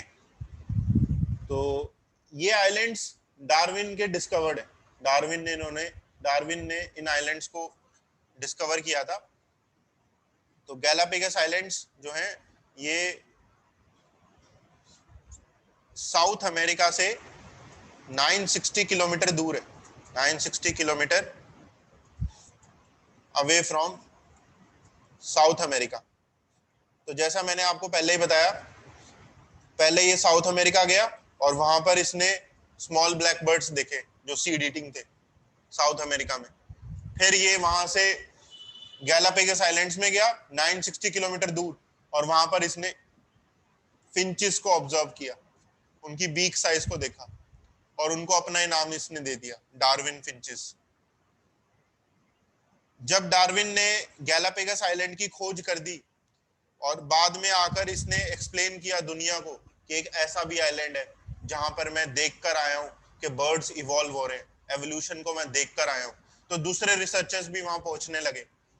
और आज भी वहां पर इस तरह के एवोल्यूशन की स्टडीज को किया जाता है गैलापेगस आइलैंड पे। इसलिए गैलापेगस आइलैंड को called as living laboratory, lab of evolution. Evolution यहाँ पर चल रही है अभी भी। इस तरह से इन आइलैंड्स को बिल्कुल प्रिजर्व रखा जाता है।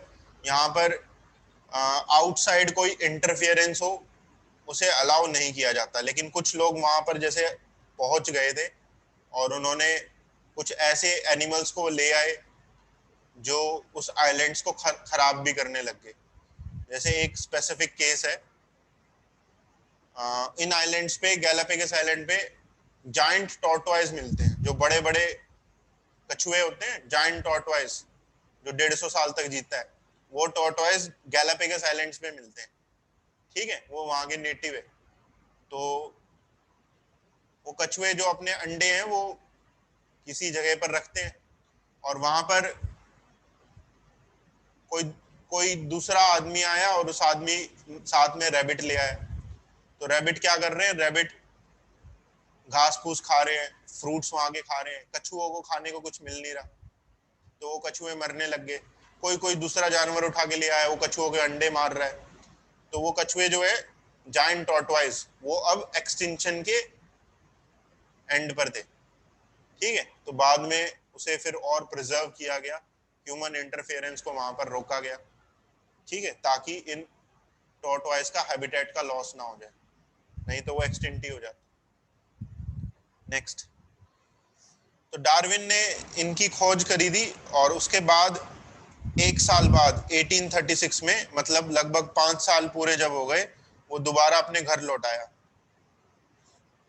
Reached England.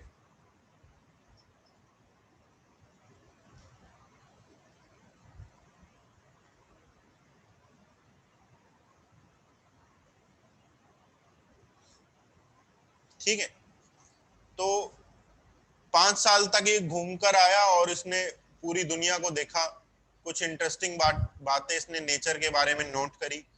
फिर इसके मन में ख्याल आया लौट के आने के बाद कि मुझे जो भी मैंने ट्रैवल किया, जो भी कुछ देखा, उसके बारे में मुझे लिखना चाहिए। डार्विन के मन में ख्याल आया, ठीक है, मुझे एक बुक लिखनी चाहिए उसके बारे में, कोई एवोल्यूशन की थ्योरी देनी चाहिए जो जो मैंने बातें वहां पर नोट करी। लेकिन बुक लिखने के लिए भी दिमाग चाहिए होता है।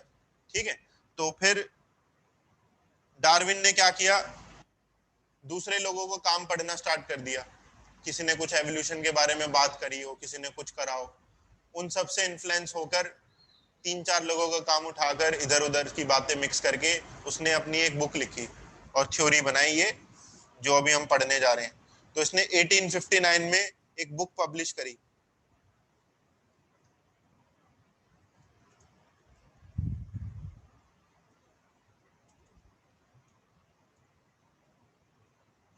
बुक का नाम है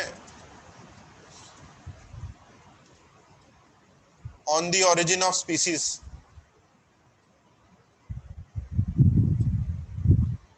bye means of natural selection.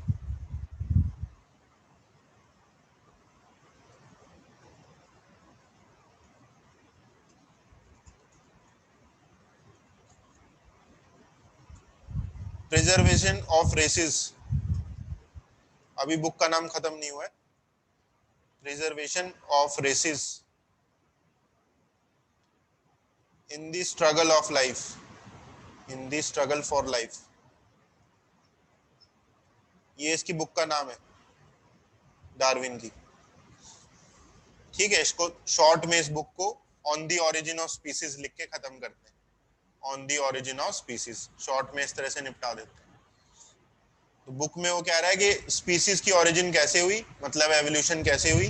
उसने एवोल्यूशन का मींस बोला नेचुरल सिलेक्शन, वही इसकी थियोरी है, थ्योरी ऑफ नेचुरल सिलेक्शन, जो इस चैप्टर के अंदर उसने एक्सप्लेन कर रखी है, सॉरी इस बुक के अंदर एक्सप्लेन कर रखी है। Preservation of races in the struggle for life, races का मतलब यहाँ पर है स्पीसीज के टाइप्स।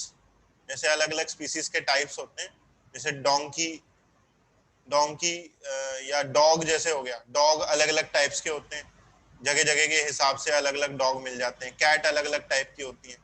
ठीक है, वो रेसेस होगी। तो वो कैसे प्रिजर्व्ड है, कैसे वो स्टिल एग्जिस्ट कर रही है अर्थ पे, उसको इसने एक्सप्लेन किया। ठीक है, तो अब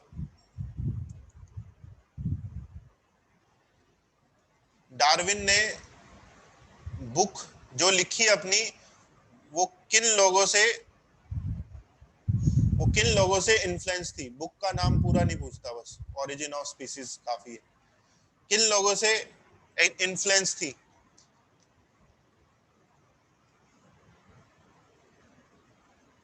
Darwin's work was influenced from, जैसे मैंने बोला 3-4 लोगों का उसने काम पढ़ा और उससे उसको एवोल्यूशन के बारे में समझ में आया और उसने बुक लिखी। तो किस किस का वर्क से इन्फ्लुएंस था डार्विन?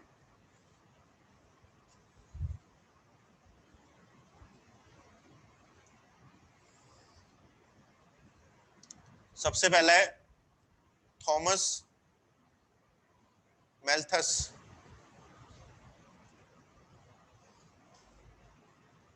दूसरा है अल्फ्रेड वॉलेस।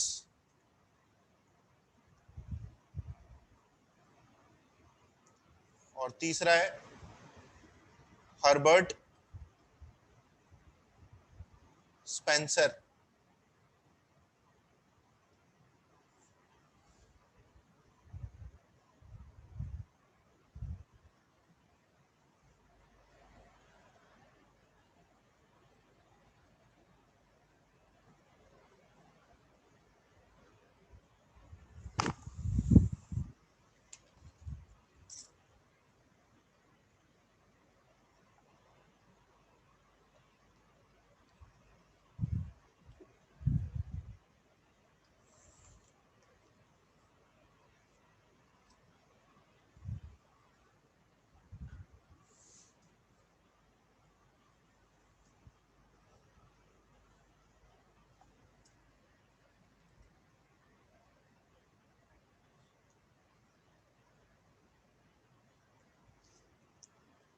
सबसे पहला जो था थॉमस मैल्थस। थॉमस मैल्थस भी इंग्लिश था, डार्विन के ही देश का रहने वाला था।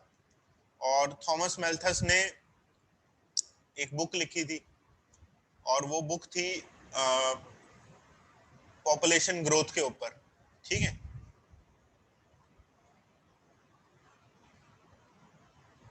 he wrote book on principles of population growth।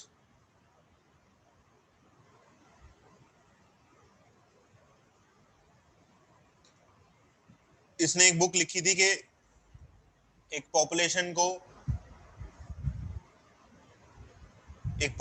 को ग्रो करने के लिए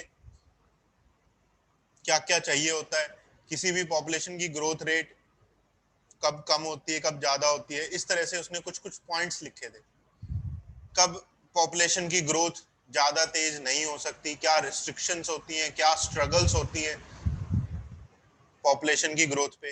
ये एक्सप्लेन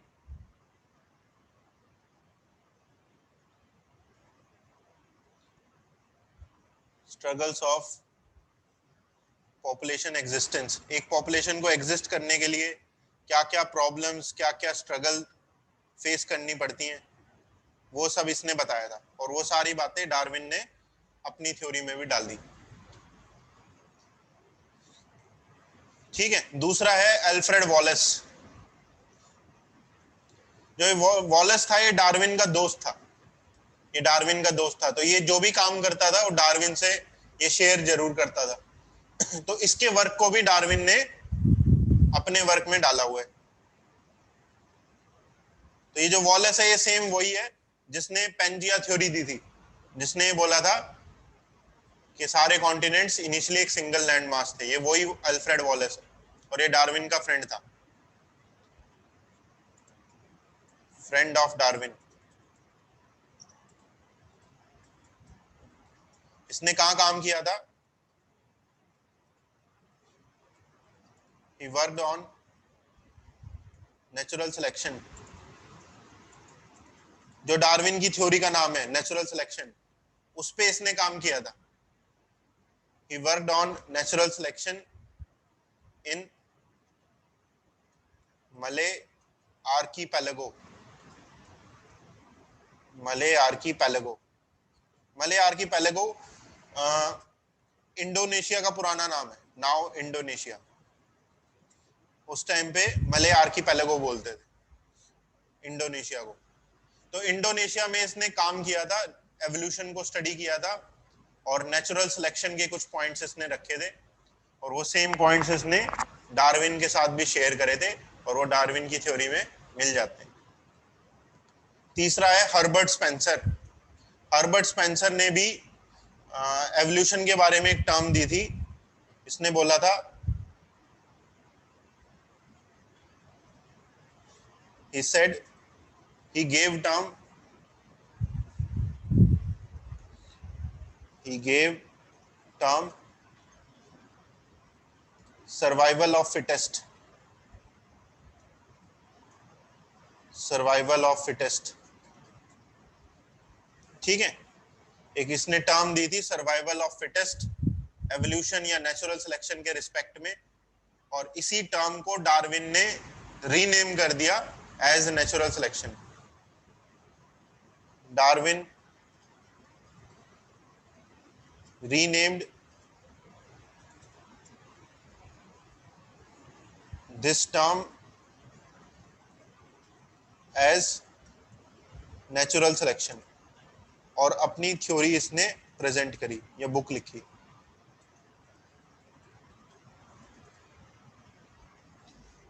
ठीक है,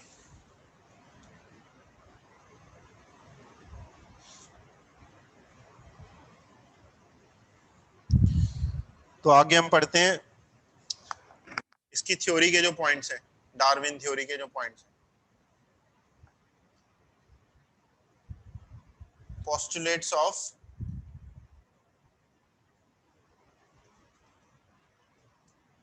डार्विन्स थ्योरी, नेचुरल सिलेक्शन की जो इसकी थ्योरी है उसके पॉइंट्स.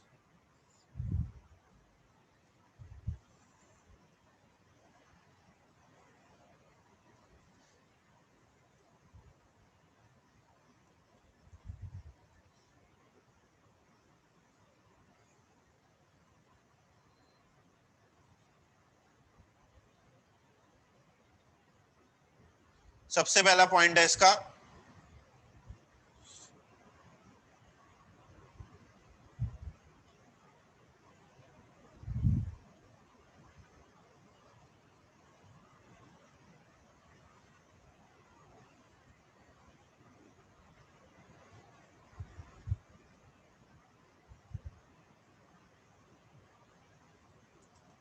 फर्स्ट पॉइंट है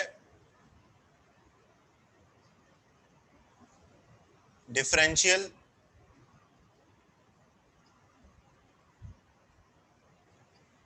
रिप्रोडक्टिव रेट्स.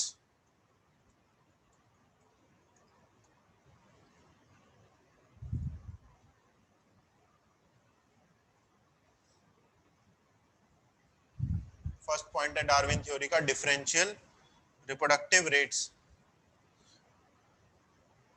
क्या मतलब है इसका? इसने बोला कि डिफरेंट ऑर्गेनिजम्स की जो रिप्रोडक्शन की रेट्स है वो अलग अलग होती है.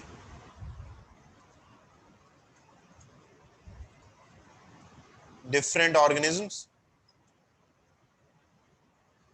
Have different rates of reproduction.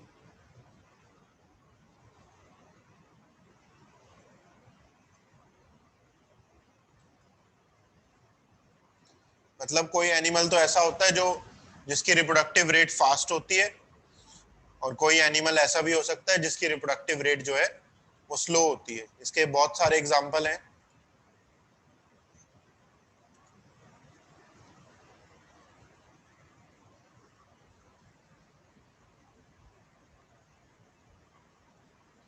जैसे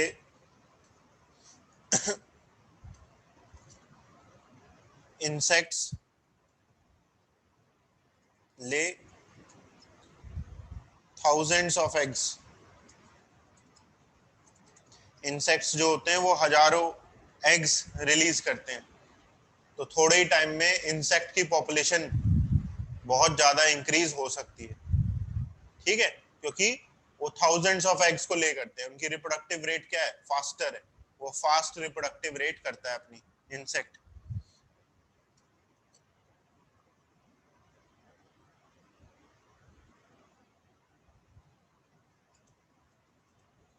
female rabbit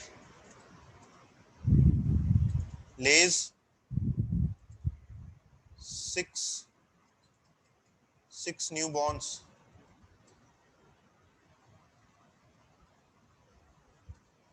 per litre, litre का मतलब है यहाँ डिलीवरी। एक डिलीवरी में एक फीमेल रैबिट 6 बच्चों को जन्म दे सकती है। ठीक है, एक लीटर में या एक डिलीवरी में 6 बच्चों को जन्म दे सकती है, और एक साल में वो 4 बार डिलीवरी कर सकती है, 4 लीटर दे सकती है। And 4 litres per year.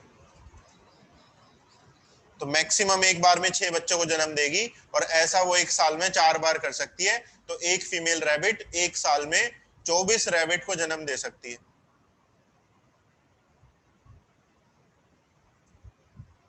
6 month old rabbit gains reproductive ability।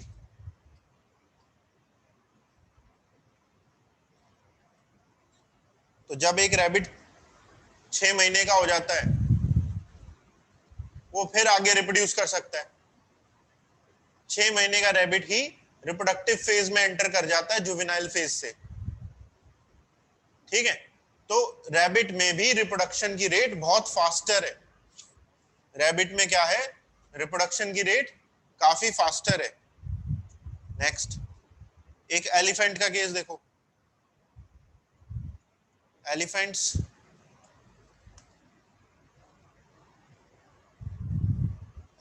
have longer juvenile phase. इनकी जुवेनाइल फेज काफी बड़ी होती है, 17 साल के। मतलब एक एलिफेंट को 17 ईयर्स लग जाते हैं, तब वो रिप्रोडक्टिव फेज में बनता है। फीमेल एलिफेंट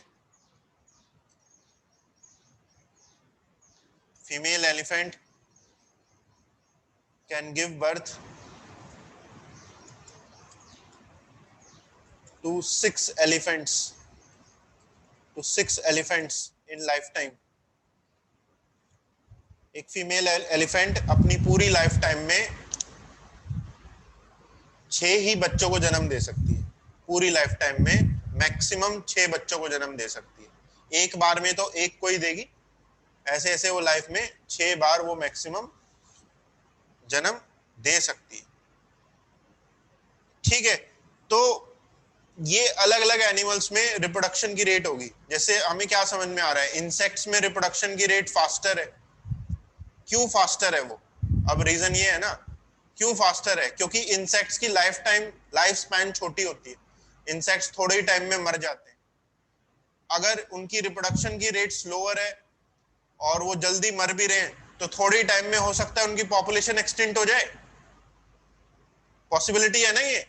इंसेक्ट्स की अगर लाइफ स्पैन छोटी होगी और रिप्रोडक्शन की रेट भी अगर उनकी स्लोअर है, तो चांस है ना कि वो पॉपुलेशन इंसेक्ट की एक्सटिंक्ट ही हो जाए, कोई और आगे उसे ओवर पावर कर ले। लेकिन अगर इंसेक्ट फास्ट रिप्रोडक्शन करके अपने नंबर को बढ़ा लेगा, तो उसकी पॉपुलेशन स्टेबल रहेगी और वो एक्सटिंक्ट नहीं होगी। वो एवोल्यूशन में एक्सटिंक्शन होने से बच जाएगा over a period of time. तो ये इस वजह से इसमें फास्ट है। सेम ऐसे ही आप रैबिट के लिए भी बोल सकते हो। और एलिफेंट के लिए क्या है, एलिफेंट की लाइफ स्पैन बहुत बड़ी होती है। एलिफेंट में हमने देखा था ना, लाइफ स्पैन उसकी सेवरल ईयर्स की होती है। और एलिफेंट का साइज भी बहुत बड़ा है। अगर एलिफेंट एक जंगल में एलिफेंट्स का नंबर अगर बहुत ज्यादा हो गया, तो वो तो सारी घास खा जाएंगे, सारे छोटे छोटे पेड़ सारे खा जाएंगे वो। ठीक है, 60 साल से तक अगर कोई एलिफेंट जिंदा है और पूरी घास खा रहा है, और जंगल में बहुत सारे अगर एलिफेंट है, तो पूरा जंगल ही खा जाएंगे वो। ठीक है, तो फिर क्या होगा, अगर एलिफेंट को सरवाइव करना है, खुद को खत्म होने से रोकना है, तो उसकी खुद की पॉपुलेशन का नंबर कम होना चाहिए, नहीं तो वो सारा जंगल को ईट अप कर जाएंगे। एलिफेंट भी तभी सरवाइव कर पाएंगे अगर उनका पॉपुलेशन का नंबर कम रहेगा, क्योंकि उनका साइज ही इतना बड़ा है। आ रहे ना ये पॉइंट समझ में? तो हर एनिमल ने नेचर के अकॉर्डिंग, अपने बॉडी साइज के अकॉर्डिंग, अपने लाइफ टाइम के अकॉर्डिंग अपने रिप्रोडक्टिव रेट को फिक्स किया हुआ है, स्टेबलाइज किया हुआ है। कि इसकी रिप्रोडक्टिव रेट इतनी होनी चाहिए, तब ये एनवायरनमेंट में स्टेबल रहेगा, नहीं तो इसको खुद की एक्सटिंक्शन का खतरा है। इसे बोलते हैं डिफरेंशियल रिप्रोडक्टिव रेट। यह हर ऑर्गेनिज्म का डिफरेंट है। ये थॉमस मेल्थस की स्टडी थी। थॉमस मेल्थस की स्टडी में और जो दूसरे पॉइंट थे वो भी जैसे डार्विन की थ्योरी में आ जाते हैं। दूसरा पॉइंट है लिमिटेड रिसोर्सेस।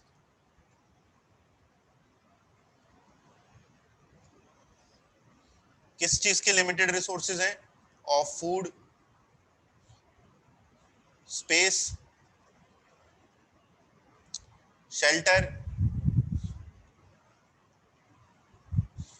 एटसेट्रा। ठीक है,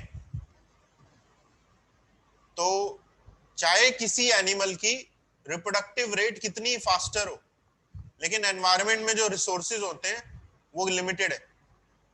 वो अनलिमिटेड नहीं है। रिसोर्सेज, फूड की लिमिटेशन है, स्पेस की लिमिटेशन है, शेल्टर की लिमिटेशन है। तो क्या हर एनिमल अपनी मैक्सिमम रेट से रिप्रोड्यूस कर सकता है? क्या हर एनिमल अपनी मैक्सिमम रेट से रिप्रोड्यूस कर सकता है अगर रिसोर्सेज लिमिटेड है?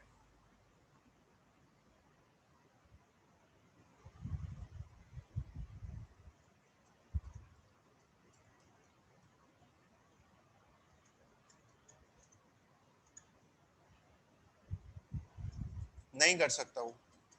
It checks rapid population increase. जो लिमिटेड रिसोर्सेज हैं ये रैपिड ग्रोइंग पॉपुलेशन को चेक करते हैं। ऐसा नहीं होना चाहिए कि सब जगह इंसेक्ट ही इंसेक्ट हो जाए। सब जगह अगर इंसेक्ट ही इंसेक्ट हो गए तो दूसरों को खतरा हो जाएगा, दूसरी स्पीसीज मरने लगेंगी। तो रिसोर्सेज भी लिमिटेशन में है, जिससे इंसेक्ट पॉपुलेशन एकदम से बहुत ज्यादा इंक्रीज हो जाए ये भी जरूरी नहीं है। ठीक है, नेक्स्ट। फिर तीसरा पॉइंट आ जाता है, जब रिसोर्सेज लिमिटेड हैं, फूड की कमी है, स्पेस की कमी है, तो अब डिफरेंट एनिमल्स में या डिफरेंट ऑर्गेनिजम्स में आपस में फाइट स्टार्ट हो जाएगी, आपस में स्ट्रगल स्टार्ट हो जाएगा। किस चीज का स्ट्रगल होगा? एग्जिस्टेंस का, कि कौन रहेगा और कौन नहीं रहेगा, इस चीज की फाइट स्टार्ट हो जाएगी। डिफरेंट ऑर्गेनिजम्स में स्ट्रगल हो गया एक दूसरे के बीच में। स्ट्रगल कितने बताए?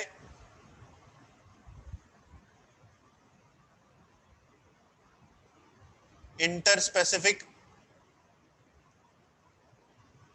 Struggle.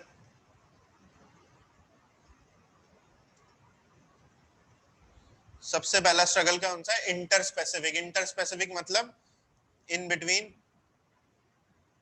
Different species, in between different species.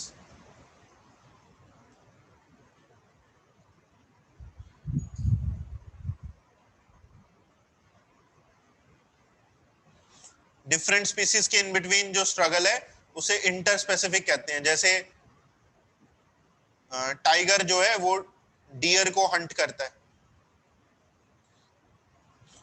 Tiger dear को हंट करता है। ऐसा नहीं होना चाहिए जंगल में डियर ही डियर घूम रहे हैं। टाइगर रहेगा उसको डियर को खाने के लिए। ठीक है, फिर दूसरा स्ट्रगल कौन सा होता है? Intra intra specific struggle.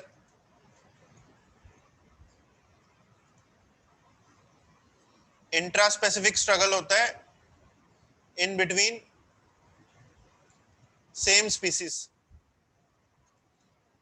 एक ही स्पीसीज के मेंबर्स के बीच में स्ट्रगल।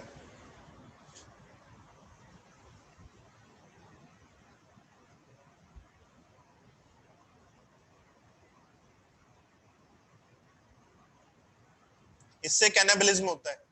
कैनाबलिज्म क्या होता है? कैनाबलिज्म का मीनिंग होता है कि एक स्पीसीज अपने ही स्पीसीज मेंबर को खा जाए। जैसे एक कॉकरोच दूसरे कॉकरोच को खाता है।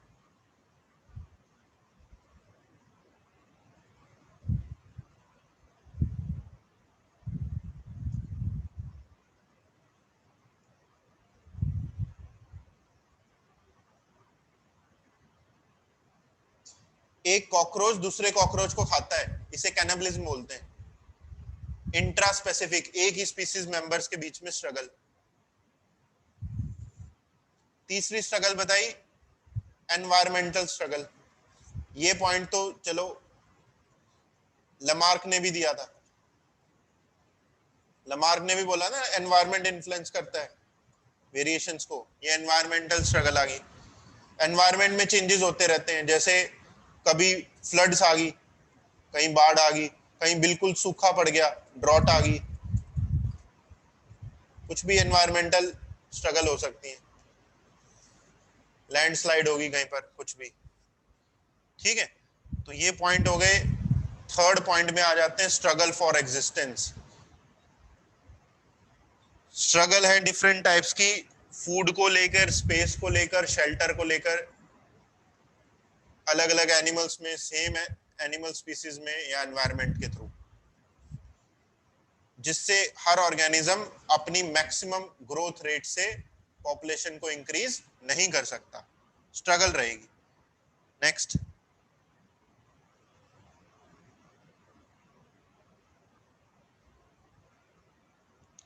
फिर उसके बाद आ जाता है fourth point, variation.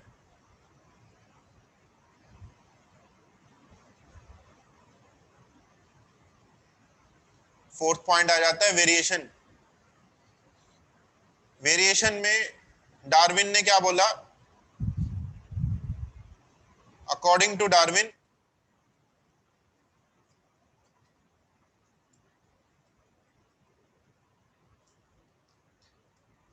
Variations are slow या ग्रेजुअल। डार्विन ने क्या बोला? वेरिएशंस धीरे धीरे अक्कर करती हैं, ग्रेजुअली या स्लोली अक्कर करती है, which pass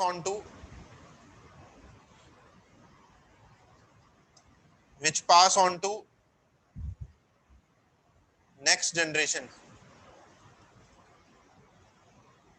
वेरिएशंस धीरे धीरे अक्कर करती हैं, स्लो होती हैं, और वो नेक्स्ट जनरेशन पे पास ऑन हो जाती हैं। इन वेरिएशंस को डार्विन, ये वेरिएशंस जो होती हैं इन्हें कॉन्टिन्यूस वेरिएशन कहते हैं। These are called as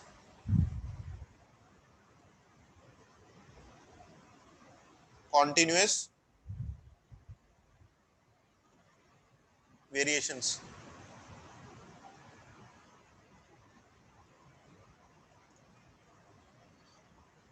continuous variation जो होती है, इसका अगर मैं एग्जांपल दूं आपको, कॉन्टिन्यूस वेरिएशन क्या होती है? जैसे आपकी पेरेंट्स की जो शक्ल है और आपकी जो शक्ल है उसमें डिफरेंस होता है। ठीक है, बिल्कुल आइडेंटिकल थोड़ी ना होती है, डिफरेंस तो होता ही है। हम बोल सकते हैं कि शक्ल थोड़ी बहुत मिलती जुलती है, लेकिन डिफरेंस तो होता ही है। ये जो डिफरेंस आ रहा है एक जनरेशन से दूसरी जनरेशन में, इसको कॉन्टिन्यूस वेरिएशन कहते हैं। ये थोड़े थोड़े माइनर वेरिएशंस होते हैं जो सेक्सुअल रिप्रोडक्शन में अराइज करते हैं, लेकिन इससे एवोल्यूशन हो ये पॉसिबल नहीं है। तो डार्विन के अकॉर्डिंग कॉन्टिन्यूस वेरिएशन से एवोल्यूशन होता था, और ये कॉन्टिन्यूस वेरिएशन ये कहता था कि एक्यूमुलेट करती रहती है, एक जनरेशन से दूसरी जनरेशन में पास ऑन होती रहती है, धीरे धीरे धीरे धीरे, और आगे कोई नई स्पीसीज बन जाती है। तो ये पॉइंट यहाँ पर डार्विन का करेक्ट नहीं था, उसे भी इनहेरिटेंस के बारे में नॉलेज नहीं थी। नेक्स्ट, फिर डार्विन ने अपना एक पॉइंट दिया, उसे डार्विन्स नोवेल्टी कहते हैं। नोवेल्टी मतलब उसका खुद का यूनिक पॉइंट। देखो बाकी सारे पॉइंट तो दूसरी थियरीज से आ रहे हैं, ये डार्विन का खुद का एक पॉइंट था, Darwin's novelty. Only those variations, only those variations are inherited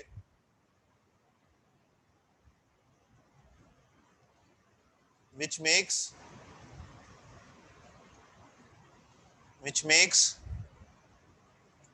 resource utilization, which makes resource utilization better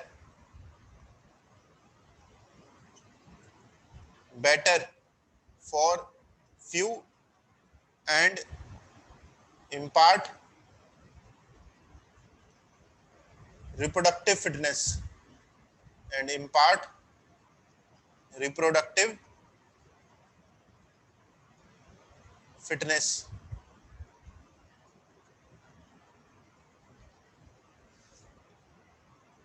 तो डार्विन ने बोला कि केवल, उसने बोला कि सारी वेरिएशंस पास ऑन नहीं होती, कुछ ही वेरिएशन पास ऑन होती है। केवल वो वेरिएशन पास ऑन होंगी जिससे जो नेक्स्ट जनरेशन है वो बेटर रिसोर्सेज को यूटिलाइज कर सके, जो भी नेचुरल रिसोर्सेज हैं उनको बेटर यूटिलाइज कर सके, और साथ ही साथ नेक्स्ट जनरेशन में रिप्रोडक्टिव फिटनेस हो, मतलब वो बेटर रिप्रोडक्शन कर पाए और अपनी पॉपुलेशन साइज को मेंटेन करके रखे। ये डार्विन का पॉइंट था नोवेल्टी का, और ये बिल्कुल करेक्ट है कि ऐसी वेरिएशंस पास ऑन होती हैं जो नेक्स्ट जनरेशन को रिप्रोडक्टिवली फिट बनाए। नेक्स्ट जनरेशन ऐसी हो जो बेटर रिप्रोडक्शन कर सके और वो स्पीसीज स्टेबिलिटी में रहे, वो स्पीसीज एक्सटिंक्ट ना हो जाए। नेक्स्ट, फिफ्थ पॉइंट थ्योरी का, natural selection.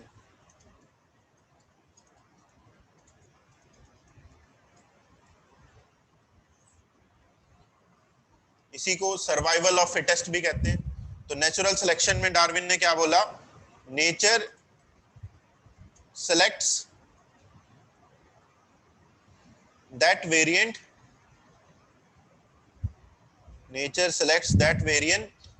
which has best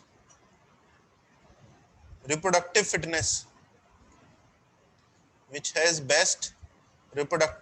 fitness, इसी को बोलते हैं सर्वाइवल ऑफ फिटेस्ट। डार्विन ने फिटेस्ट का मीनिंग बताया। फिटेस्ट कौन है?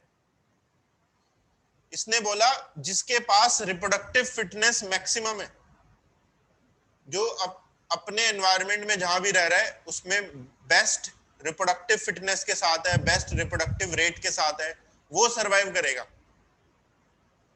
और बाकी वेरिएंट खत्म हो जाएंगे। ठीक है, जैसे ऑर्गेनिजम्स में वेरिएशंस हो रही हैं और वेरिएशन से क्या हुआ, अलग अलग वेरिएंट्स बन गए। कौन सा वेरिएंट सेलेक्ट होगा इनमें से, कौन सा वेरिएंट सरवाइव करेगा जिसमें रिप्रोडक्टिव फिटनेस ज्यादा होगी? डार्विन ने फिटनेस का मीनिंग दिया रिप्रोडक्टिव फिटनेस। ये पॉइंट भी बिल्कुल करेक्ट है डार्विन का। Next, last point, inheritance. Inheritance का मतलब है कि जो वेरिएशंस आई या जो वेरिएंट सेलेक्ट हुआ था वो आगे पास ऑन करता रहेगा और उसके वेरिएशंस नेक्स्ट जनरेशन में जाते रहेंगे। ठीक है, variant pass on its character to next generation, और इस तरह से उस वेरिएंट की जो पॉपुलेशन है वो बढ़ जाएगी, और वेरिएंट की जब नई पॉपुलेशन क्रिएट हो जाएगी तो वो नई स्पीसीज बन जाएगा। ठीक है, तो ये होगी डार्विन की थ्योरी के पॉइंट्स। अब इसमें से कुछ बातें ऐसी हैं जो करेक्ट हैं, कुछ नहीं है। जैसे वेरिएशंस, कॉन्टिन्यूअस वेरिएशन वाला पॉइंट इनकरेक्ट मैंने बताया, बाकी सब बातें यहाँ पर करेक्ट हैं। रिप्रोडक्टिव फिटनेस या नेचुरल सिलेक्शन वाला पॉइंट भी बिल्कुल करेक्ट है, स्ट्रगल वाला पॉइंट भी बिल्कुल सही है। ठीक है, तो बाकी इस थ्योरी के बारे में क्या ड्रॉबैक्स थे, क्या इसके गुड पॉइंट्स या सपोर्ट में इसके जो पॉइंट्स हैं, उन सबको हम नेक्स्ट लेक्चर में पढ़ेंगे। ठीक है।